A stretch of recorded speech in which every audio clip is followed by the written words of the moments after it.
ਤੋਇਸੇ ਨੈਣਾ ਮਿਲਾਏ ਕੇ ਹੁਣ ਇਹ ਉਹੀ ਜ਼ਬਾਨ ਹੈ ਜਿਹੜੀ ਗੰਗਾ ਜਮਨਾ ਦੇ ਵਿੱਚ, ਕਿਉਂਕਿ ਇਹਦੇ 'ਚ ਵੀ ਅਲੱਗ-ਅਲੱਗ ਡਾਇਲੈਕਟ ਸੀ। ਇੱਕ ਅਵਧੀ ਡਾਇਲੈਕਟ ਸੀ, ਅਵਧ ਅੱਜ ਦੇ ਲਖਨਊ ਨੂੰ ਕਹਿੰਦੇ ਨੇ। ਇੱਕ ਬੁੰਦੇਲਖੰਡੀ ਡਾਇਲੈਕਟ ਸੀ।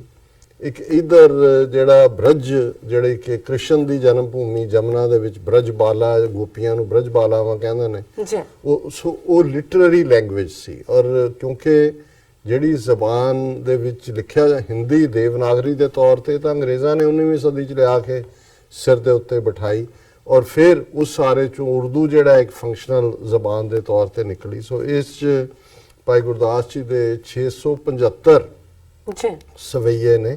ਸਵਈਆ ਜਿਹੜਾ ਫਾਰਮ ਆਫ ਪੋਇਟਰੀ ਹੈ, ਜਿਵੇਂ ਸ਼ਲੋਕ ਹੈ, ਦਿਓਰ ਹੈ, ਕਾਫੀ ਹੈ, ਖਿਆਲ ਹੈ। ਔਰ ਇਹਦੇ 'ਚ ਭਾਈ ਸਾਹਿਬ ਨੇ ਜਦੋਂ ਅਸੀਂ ਗੁਰੂ ਦੀ ਗੱਲ ਤੇ ਅਮੰਨਾ ਕਰਦੇ, ਔਰ ਜਦੋਂ ਅਸੀਂ ਗੁਰੂ ਕਹਿੰਦੇ ਹਾਂ, ਇਸਲਾਮ ਦੇ ਵਿੱਚ ਮੁਖਤਾਰਾ ਇਸਲਾਮ ਦੇ ਵਿੱਚ ਨਬੀ ਦਾ ਕਨਸੈਪਟ ਹੈ ਕਿ ਹਜ਼ਰਤ ਮੁਹੰਮਦ ਸਾਹਿਬ ਨਬੀ ਨੇ, ਰਸੂਲ ਨੇ, ਰੱਬ ਹੈ, ਅੱਲਾਹ ਤਾਲਾ ਹੈ। ਹੁਣ ਜ਼ਾਹਰ ਹੈ ਕਿ ਨਬੀ ਜਿਹੜੇ ਨੇ ਉਹ ਉਹਨਾਂ ਦੀ ਤੁਸੀਂ ਬਾਂਹ ਫੜਦੇ ਹੋ, ਉਹਨਾਂ ਦੇ ਅਸੂਲਾਂ ਤੇ ਚੱਲਦੇ ਹੋ, ਪਰ ਅੱਲਾ ਹੀ ਹੈ। ਉਹ ਨਬੀ ਜਿਹੜੇ ਨੇ ਉਹਨਾਂ ਦੇ ਰਸੂਲ। ਇਸੇ ਤਰ੍ਹਾਂ ਜਦੋਂ ਅਸੀਂ 10 ਗੁਰੂ ਸਾਹਿਬਾਨ ਕਹਿੰਦੇ ਹਾਂ, 10 ਗੁਰੂ ਸਾਹਿਬਾਨ ਉਸ ਰੱਬ ਦਾ ਨੂਰ ਨੇ, ਰੋਸ਼ਨੀ ਨੇ, ਪਰ ਰੱਬ ਹੈ ਅਲਟੀਮੇਟਲੀ।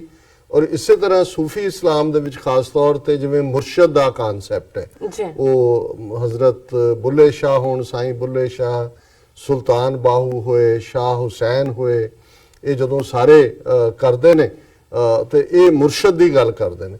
ਸੋ ਗੁਰੂ ਜਿਹੜਾ ਇੱਕ ਡਿਵਾਈਨ ਲਾਈਟ ਹੈ। ਗੁਰੂ ਆਇਆ ਵੀ ਲਫ਼ਜ਼ ਗ੍ਰੀ ਲਫ਼ਜ਼ ਹੈ ਸੰਸਕ੍ਰਿਤ ਦਾ, ਜਿਸ ਦਾ ਮਤਲਬ ਹੈ ਡਿਸਪੈਲਰ ਆਫ ਦਾ ਡਾਰਕਨੈਸ, ਜਿਹੜਾ ਹਨੇਰੇ ਨੂੰ ਖਾ ਜਾਣ ਵਾਲਾ, ਗ੍ਰੀ ਧਾਤੂ ਚੋਂ ਆਇਆ। ਸੋ ਡਿਸਪੈਲਰ ਹੈ ਡਾਰਕਨੈਸ ਦਾ, ਤੇ ਗੁਰੂ ਚਾਨਣ ਹੈ, ਨੂਰ ਹੈ। ਰੱਬ ਵੀ ਚਾਨਣ ਹੈ, ਅਵਲ ਅੱਲਾਹ ਨੂਰ ਉਪਾਇਆ ਕੁਦਰਤ ਕੇ ਸਭ ਬੰਦੇ। ਸੋ ਗੁਰੂ ਉਹ ਰੋਸ਼ਨੀ ਹੈ, ਜਿਹੜੇ ਨੂਰ ਹੈ, ਔਰ ਉਹ ਨੂਰ ਜਲਵਾਗਰ ਹੋਇਆ ਵਾਪਸ, ਜਿਹੜਾ ਜੋਤੀ ਜੋਤ ਸਮਾਨ ਦਾ ਮਤਲਬ ਇਹ ਹੈ ਕਿ ਉਹ ਨੂਰ ਵਾਪਸ ਉਸ ਅੱਲਾਹ ਤਾਲਾ ਦੇ ਵਿੱਚ, ਰੱਬ ਦੇ ਵਿੱਚ ਆ ਗਿਆ।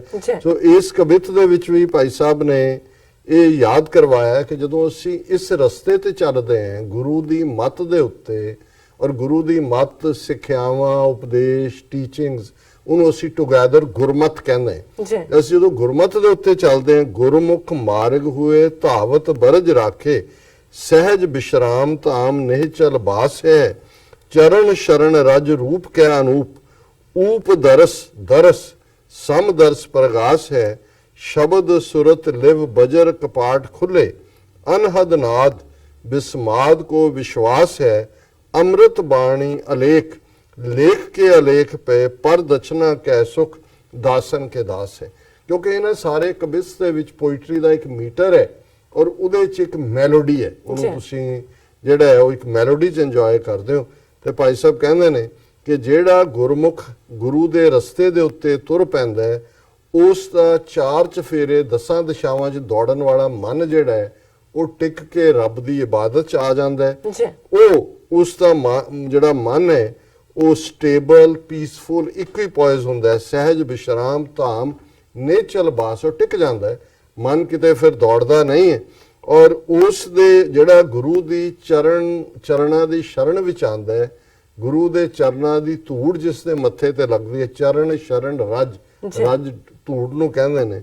ਰੂਪ ਕੈ ਅਨੂਪ, ਫਿਰ ਉਹਦਾ ਰੂਪ, ਉਹਦੀਆਂ ਲੁਕਸ ਇੰਨੀਆਂ ਖੂਬਸੂਰਤ ਬਣ ਜਾਂਦੀਆਂ ਨੇ। ਅਨੂਪ ਹੁੰਦਾ ਜਿਹਦਾ ਕੋਈ ਪੈਰਲਲ ਨਾ ਹੋਏ ਬਿਊਟੀ ਦਾ, ਕਿਉਂਕਿ ਜਿਹੜਾ ਉਹਦੇ ਅੰਦਰ ਫਿਰ ਰੱਬ ਦੀ ਯਾਦ ਦਗ-ਦਗ ਬਲਦੀ ਹੈ, ਔਰ ਉਸ ਦੇ ਚਿਹਰੇ ਦੇ ਉੱਤੇ ਵੀ ਉਹ ਰੱਬ ਦੇ ਪਿਆਰ ਦਾ ਨੂਰ ਹੁੰਦਾ ਹੈ। ਚਰਨ ਸ਼ਰਨ ਰਜ ਰੂਪ ਕੈ ਅਨੂਪ, ਊਪ ਦਰਸ ਸਮ ਦਰਸ ਪ੍ਰਗਾਸ ਹੈ।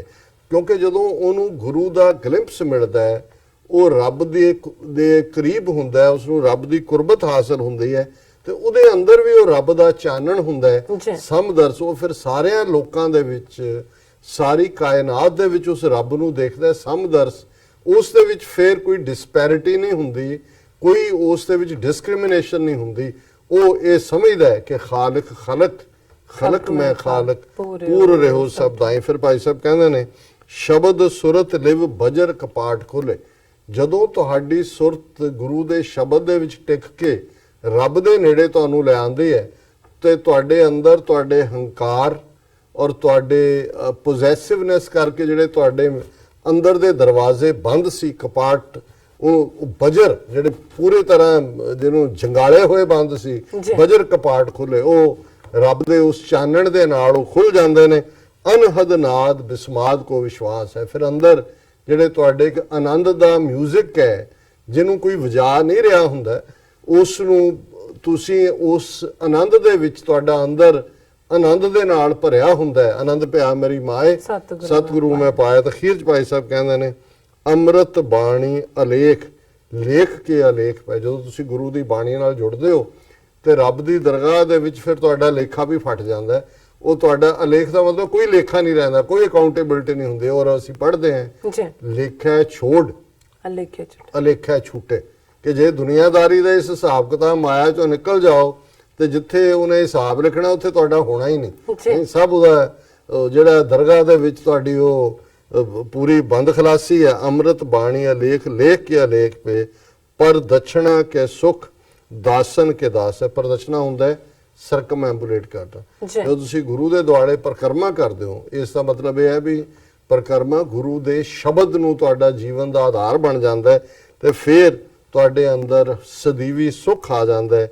ਦਾਸਨ ਕੇ ਦਾਸ ਹੈ ਔਰ ਤੁਸੀਂ ਫਿਰ ਉਸ ਰੱਬ ਦੇ ਸੱਚੇ ਇੱਕ ਦਾਸ ਬਣ ਕੇ, ਉਸ ਦੇ ਬੰਦੇ ਬਣ ਕੇ, ਉਸ ਦੇ ਮਨੁੱਖ ਬਣ ਕੇ ਦੁਨੀਆ ਦੇ ਅੰਦਰ ਉਸ ਪਿਆਰ ਨੂੰ ਵੰਡਦੇ ਹੋ ਜਿਹੜਾ ਰੱਬ ਕੇ ਆਪ ਪਿਆਰ ਨੂੰ। ਬਿਲਕੁਲ ਡਾਕਟਰ ਸਾਹਿਬ, ਤੁਹਾਡਾ ਬਹੁਤ ਬਹੁਤ ਸ਼ੁਕਰੀਆ। ਤੁਸੀਂ ਅੱਜ ਦੇ ਅਹਿਮ ਇਸ਼ੂ ਤੇ ਅੱਜ ਦਾ ਵਿਚਾਰ ਸਾਡੇ ਦਰਸ਼ਕਾਂ ਨਾਲ ਸਾਂਝਾ ਕੀਤਾ। ਅਸੀਂ ਆਪਣੇ ਵਿਊਅਰਸ ਕੋਲ ਨੇ ਇਜਾਜ਼ਤ। ਵਿਊਅਰਸ, ਸਾਡੇ ਪ੍ਰੋਗਰਾਮ ਦਾ ਸਮਾਂ ਇੱਥੇ ਸਮਾਪਤ ਹੁੰਦਾ ਹੈ। ਤੁਸੀਂ ਆਪਣੀ ਰਾਏ ਤੇ ਸੁਝਾਅ ਸਾਨੂੰ ਭੇਜਣਾ ਭੁੱਲਣਾ ਸਾਡੇ ਇਸ ਪਤੇ ਤੇ SOS@tv84.tv ਤੇ। ਅਸੀਂ ਆਪਣਾ ਪ੍ਰੋਗਰਾਮ ਲੈ ਕੇ ਫਿਰ ਦੁਬਾਰਾ ਤੁਹਾਡੇ ਸਨਮੁਖ ਹੋਵਾਂਗੇ। ਤਦ ਤੱਕ ਲਈ ਮੈਨੂੰ ਤੇ ਆਪਣਾ ਸੁਣਾ ਗਿਆ ਦਿਓ। ਦੇਖਦੇ ਰਹੋ TV84।